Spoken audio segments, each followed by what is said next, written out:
People who say get in the real world, life is real, the only real is this life, and everyone sees the world so fundamentally different anyway that there's no such thing as one real world, because everyone does live in their own world. You can't tell me that the stockbroker whose life revolves around the ups and downs of the different shares, you can't tell me that he lives in the same reality as the writer who spends mornings walking through the forest with a pen in hand. Everything we see is coloured by all our concepts and all the preconceived notions we've got in our minds. No one lives in the same world. It's so annoying when people make sweeping generalisations and say you need to join the real world, when really what they mean is you need to think like me.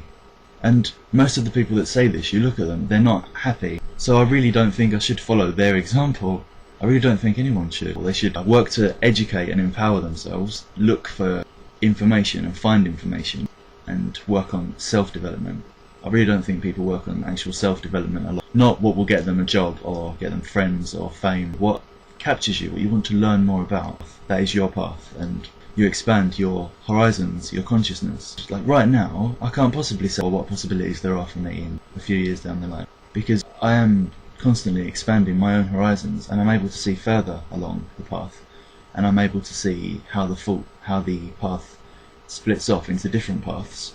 But I can't be expected to know all the possibilities now because I haven't got to those points yet. It's a process. You can't just choose the end and then find your way to get to the end. Like, you can look at the end of a book and know the ending, but you still won't understand the story, because the important thing is how you get there.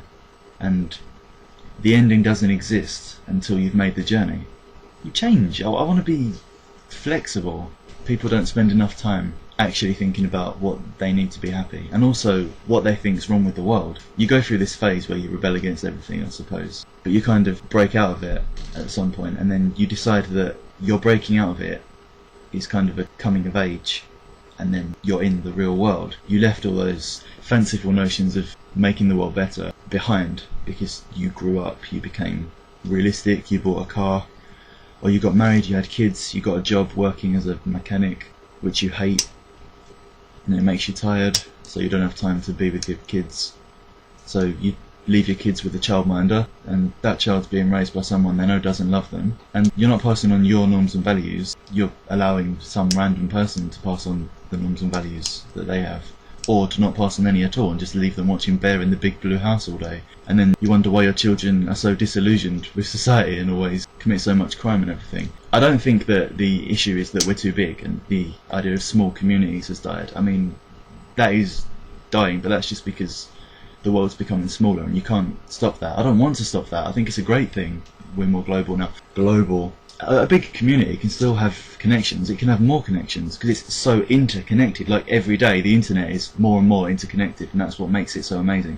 And the internet is basically a mirror, like a reflection of our large world community. But we're losing the connections, aren't there? I think that the lack of connections is what makes so many people selfish, ignorant, or unsure, or misguided, or just insecure. And people that react angrily at ideas that suggest that you shouldn't just give up, join the real world. They can get quite indignant with you about it, and ultimately it doesn't affect them. To each his own. So, I don't know, maybe they feel threatened by it. There is a lot that's wrong with the world, and I think when people claim to have grown up and stopped caring about that, they end up taking part in it. So it is hard not to fall into that cycle. You get to the point where you're trapped by money ties, family ties, and there's nothing you can do anymore, so you give up. It's like a child would find this world completely absurd. The complete contradictory nature of humankind in this world.